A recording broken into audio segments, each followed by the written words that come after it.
سيدنا وسندنا وحبيبنا ومكينا ومدنينا وعربينا وقريشينا ومولانا محمدا عبده ورسوله لا نبي بعده ولا معصوم بعده ولا إمام بعده صلى الله تعالى عليه وعلى آله وأصحابه الذين هم خلاصة العرب العرباء وخير الخلائق بعد الأنبياء وهم مفاتيح الرحمة ومصابيح الغرر أما بعد فأعوذ بالله السميع العليم من الشيطان الرجيم بسم الله الرحمن الرحيم شهر رمضان الذي أنزل فيه القرآن هدى للناس وبينات من الهدى والفرقان وقال تبارك وتعالى يا أيها الناس قد جاءكم موعظة من ربكم وشفاء لما في الصدور وهدى ورحمة للمؤمنين وقال تبارك وتعالى الذين يؤمنون بالغيب ويقيمون الصلاة ومما رزقناهم ينفقون وقال تبارك وتعالى في كلام المجيد إنما الصدقات للفقراء والمساكين وقال تبارك وتعالى خذ من أموالهم صدقة تطهرهم وتزكيهم بها صدق الله العظيم وصدق رسوله النبي الكريم الأمين ونحن على ذلك من الشاهدين والشاكرين والحمد لله رب العالمين. تمام احباب محبت اور عقیدت کے ساتھ آقا دو عالم صلی اللہ علیہ وسلم کی ذات ببرکات پر نماز والا درود شریف تلاوت فرما لیں. اللهم صل على محمد وعلى آل محمد كما صليت على إبراهيم وعلى آل إبراهيم إنك حميد مجيد. اللهم بارك على محمد وعلى آل محمد كما باركت على إبراهيم وعلى آل إبراهيم إنك حميد مجيد. ماہ شعبان المعظم کا تیسرا جمعۃ المبارک ہے. آئندہ سے بعد والے ہفتے میں آنے والے جمعہ کے بعد دوسرا جو جمعہ ہوگا وہ انشاءاللہ رمضان المبارک کا پہلا جمعۃ المبارک ہوگا. اللہ تبارک و تعالی رب العزت کا فضل کرم اور احسان ہے کہ اس نے ہمیں ایک مرتبہ پھر زندگی کے اندر ماہ مبارک تک پہنچنے کے لائق اور قابل سمجھا ہے. شعبان المعظم کے مہینہ میں حضور نبی رحمت صلی اللہ علیہ وسلم غیر معمولی عبادت کا اہتمام فرمایا کرتے تھے. رجب المرجب کا چاند دے کر آپ صلی اللہ علیہ وسلم دعا فرماتے اے اللہ رجب اور شعبان میں ہمارے لیے برکت پیدا فرما اور عزت عظمت صحت اور ایمان کی سلامتی کے ساتھ رمضان تک ہمیں پہنچا. چونکہ رمضان المبارک کا مہینہ نعمتوں رحمتوں برکتوں اور مغفرت کا خزینہ بن کے آتا ہے. ویسے تو مسلمان سال کے 12 مہینے ہفتے کے 7 ایام اور دن کے 24 گھنٹے اور گھنٹے کے ہر منٹ اور سیکنڈ کے اندر اس بات کا مکلف ہے کہ وہ اپنی زندگی کا ہر امر، ہر وقت اور ہر لمحہ گزارتے وقت اس بات کا خیال اور دھیان رکھے کہ وہ کس امر کے اندر اس کو مصروف کر رہا ہے، خرچ کر رہا ہے، وہ معروفات کو، نیکی کو اختیار کر رہا ہے یا بدی کو اختیار کر رہا ہے، وہ رحمت خداوندی کا حقدار بن رہا ہے یا شقاوت کی بدولت اللہ تبارک و تعالی رب العزت کی گرفت شدید کا مستحق بن رہا ہے۔ اس بات کا استحضار تو ہمیں زندگی کے ہر لمحہ، ہر آن، ہر گھڑی، ہر ساعت اور ہر لمحہ اور ہر دقیقہ اور ہر سیکنڈ کے اندر ملحوظ خاطر رکھنا ضروری ہے۔ لیکن پھر اس کے ساتھ ہم مسلمانوں کے لیے اللہ تعالیٰ نے دن میں 5 وقت کی نمازیں فرض کی ہے اور سال کے اندر رمضان المبارک کے روزوں کو فرض قرار دیا ہے۔ حج بیت اللہ کی سعادت کی فرضیت اس شرط کے ساتھ مشروط ہے کہ جو انسان صحت بھی رکھتا ہو اور زیادہ راہ بھی رکھتا ہو اور اپنے اہل و عیال کے لیے بھی نان نفقہ بھی چھوڑ کر جانے کی قدرت رکھتا ہو تو اس پر بھی زندگی میں ایک مرتبہ حج فرض ہے۔ اسی طرح ایک اور فریضہ ارکان اسلام میں سے وہ یہ ہے کہ زکوٰۃ کی ادائیگی۔ جو شخص مالدار ہے، صاحب نصاب ہے، 7.5 تولہ سونا یا 52.5 تولہ چاندی یا 52.5 تولہ چاندی کی بقدر مال تجارت یا ضرورت سے زائد سامان محفوظ رکھتا ہو، رقم کی صورت میں یا مال کی صورت میں، وہ ہر 2 صورت کے اندر اس شخص کے اوپر زکوٰۃ فرض ہو جاتی ہے۔ اور اس میں ایک اہم امر یہ آتا ہے کہ وہ انسان مسلمان ہو، عاقل بالغ ہو اور صاحب نصاب ہو، اور پھر اس مال کے اوپر 1 سال جو ہے نا حولان الحول، 1 سال کا عرصہ بھی گزر چکا ہو تو پھر اس کی زکوٰۃ نکالنا فرض ہے۔ میں اس پہ بعد میں بات کرتا ہوں آخر میں۔ اس سے قبل جب شعبان المعظم کے مہینے میں آپ صلی اللہ علیہ وسلم غیر معمولی عبادت کا، اطاعت کا، بندگی کا اور انابت کا اہتمام فرمایا کرتے، ام المؤمنین ام عائشہ صدیقہ رضی اللہ تعالیٰ عنہ فرماتی ہیں کہ آپ صلی اللہ علیہ وسلم کو رمضان المبارک کے علاوہ کسی اور مہینے میں اس قدر اہتمام سے روزہ رکھتے ہوئے نہیں دیکھا، عبادت کرتے ہوئے نہیں دیکھا جس قدر شعبان المعظم میں آپ اہتمام فرمایا کرتے تھے۔ اب ہم حضور صلی اللہ علیہ وسلم کی ذات اقدس ہمارے لیے نمونہ عمل ہے۔ لقد كان لكم في رسول الله اسوة حسنة، اللہ تعالیٰ نے نمونہ عمل ہمارے لیے حضور صلی اللہ علیہ وسلم کی ذات اقدس کو بنایا ہے۔ تو آپ صلی اللہ علیہ وسلم کی ذات عالی شان جن کے بارے میں اللہ تعالیٰ نے سورہ فتح میں فرمایا لِيَغْفِرَ لَكَ اللَّهُ مَا تَقَدَّمَ مِن ذَنبِكَ وَمَا تَأَخَّرَ وَيُتِمَّ نِعْمَتَهُ عَلَيْكَ وَيَهْدِيَكَ صِرَاطًا مُسْتَقِيمًا۔ اے پیغمبر دو جہاں، میں نے آپ کے اگلے پچھلی سب لفظوں کو معاف فرما دیا ہے۔ حالانکہ نبی کی طرف نبی معصوم ہوتا ہے، اس کے اندر اگرچہ بحیثیت انسان غلطی کرنے کا مادہ تو موجود ہوتا ہے لیکن وہ غلطی کر نہیں سکتے ہیں، وہ اللہ تعالیٰ کی حفاظت میں حصار کے اندر جو ہے معمول اور محفوظ رہتے ہیں، معصوم رہتے ہیں، گناہ ان سے سرزد نہیں ہو سکتا۔ اس کے باوجود اللہ نے یہ فرمایا، ام المؤمنین ام عائشہ صدیقہ نے فرمایا یا رسول اللہ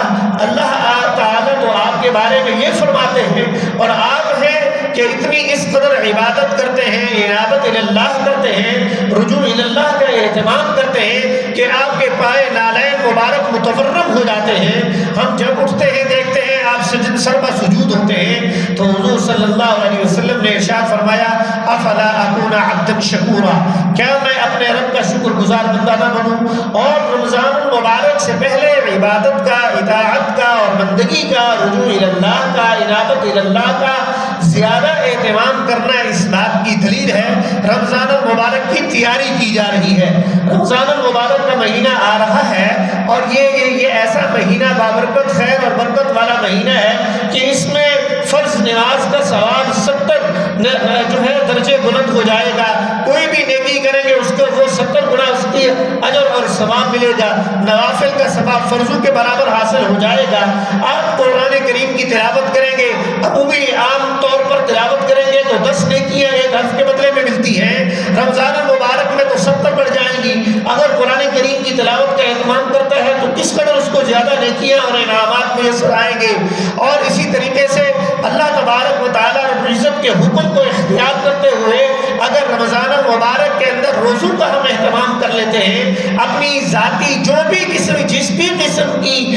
مجبوری ہو, ضرورت ہو, حاجت ہو, مزدوری کرنا ہو, جاب کرنا ہو, ملازمت کرنا ہو, محنت مزدوری کرنے والا انسان ہو, لیکن روزہ چونکہ فرض ہے وہ صرف اس شخص سے ساقط ہے جو مسافر ہو یا جو بیمار ہو. اس کے علاوہ کسی اور سے اس کا ثبوت نہیں ہے. اگر کوئی شخص روزہ رکھتا ہے اللہ تعالیٰ کی رضا کے لیے تو حضور صلی اللہ علیہ وسلم نے ارشاد فرمایا الصوم لی وانا اجزی بی, کہ اللہ تعالیٰ فرماتے ہیں میرے بندے نے روزہ میرے لیے رکھا تو اس کا بدلہ بھی میں خود عطا کروں گا. میں اور آپ ملازمت کرتے ہیں کسی جگہ پر تو ہم اپنے بادشاہ کو, اپنے مالک کو, اپنے جو آقا ہے, جو بھی سردار ہے, جو ذمہ دار ہے, اس کے سامنے جواب دہ ہوتے ہیں. اچھے سے اچھا کام کرنے کی کوشش کرتے ہیں, زیادہ سے زیادہ بہتر انداز میں دیانتداری کے ساتھ کوشش کرتے ہیں کہ اپنا وظیفہ اور اپنا فرض ہے اس کو مکمل کریں. اگر استاد ہے تو درست انداز میں تعلیم کا اہتمام کرتا ہے,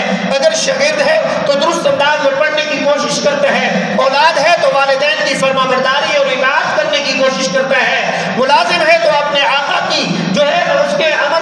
امر کو بجا لانے کی اور اس کی رضامندی اور خوشنودی حاصل کرنے کی کوشش کرتا ہے. وجہ کیا ہے؟ وجہ یہ ہوتی ہے کہ یہ آقا, یہ والد, یہ استاد, یہ جو ہے والدین مجھ سے خوش ہو جائیں, راضی ہو جائیں اور مجھے رضامندی کا سرٹیفکیٹ عطا کر دیں. مجھے وظیفہ اس کا انعام بھی بڑھ سکتا ہے, معاوضہ اور تنخواہ میں اضافہ ہو سکتا ہے, عزت اور تکریم کے اندر بھی اضافہ ہو سکتا ہے. اسی طریقے سے اللہ تعالیٰ نے فرمایا میرا بندہ روزہ میرے لیے رکھتا ہے, اس نے روزہ میرے لیے رکھا ہے تو اس کا بدلہ بھی میں رب تعالیٰ خود عطا کروں گا.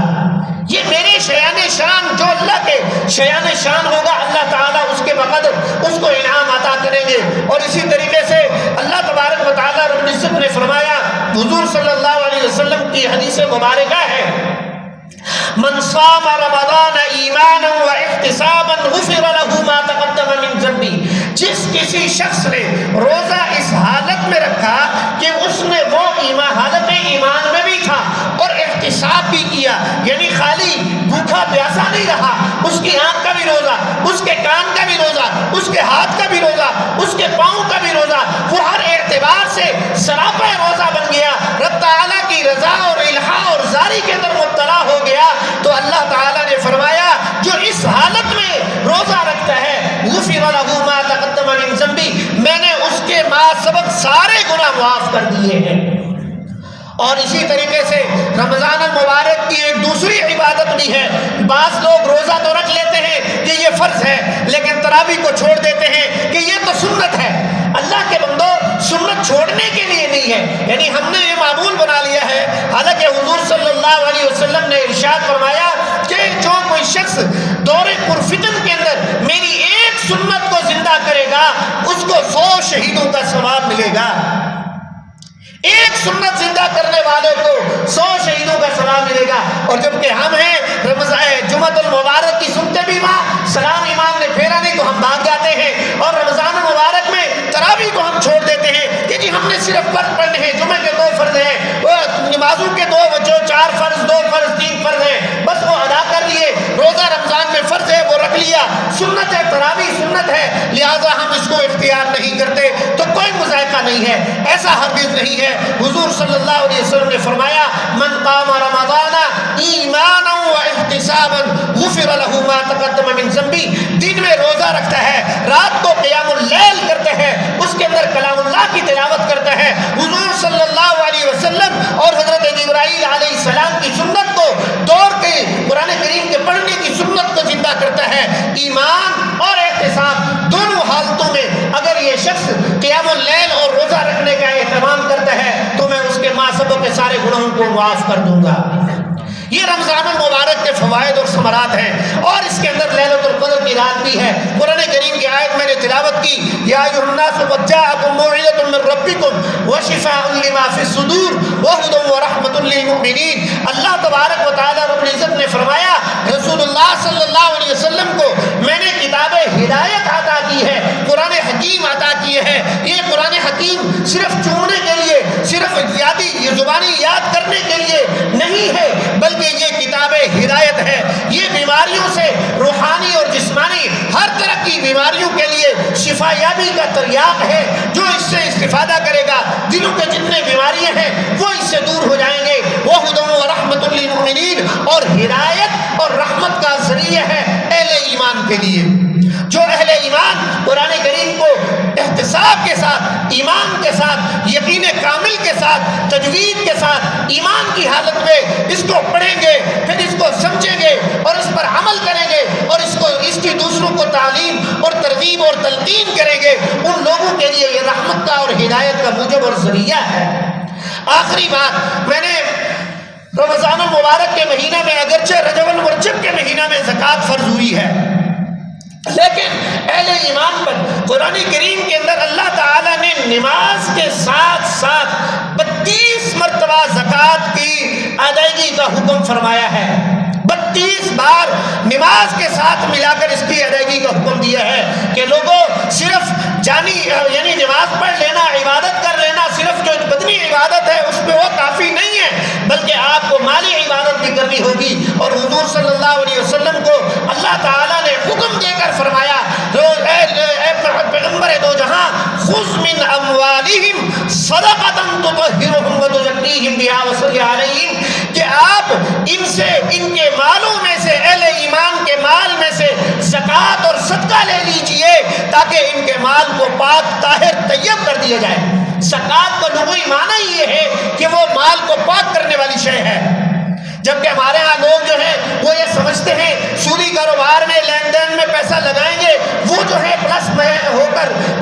ہو کر جو ہمارے پاس واپس آ جائے گا، پتہ نہیں کتنی ضربیں دیتے ہیں، لیکن در حقیقت وہ ضائع ہو جاتا ہے۔ البتہ اگر اللہ تعالیٰ کی رضا جوئی کی خاطر انسان اپنے مال میں سے اپنی رضامندی اور خوشنودی کے ساتھ اللہ اور اللہ کے رسول کے حکم سمجھتے ہوئے زکوٰۃ ادا کرتا ہے، وہ بھی صرف 2.5% ہے، 40واں حصہ ہے، یعنی 1 لاکھ میں سے 2,500 روپے زکوٰۃ بنتی ہے۔ وہ زکوٰۃ اگر انسان ادا کر دیتا ہے، اس کا سارا مال جو ہے وہ پاک صاف اور اجلا ہو جاتا ہے، اور اس کی نعمتیں اور برکات اور ثمرات اس کو میسر آتے ہیں۔ اور زکوٰۃ کی ادائیگی کا فائدہ یہ بھی ہے، اگر ہم مسلمان زکوٰۃ ادا کرنے شروع کر دیں تو کوئی انسان بھوکا نہ رہے۔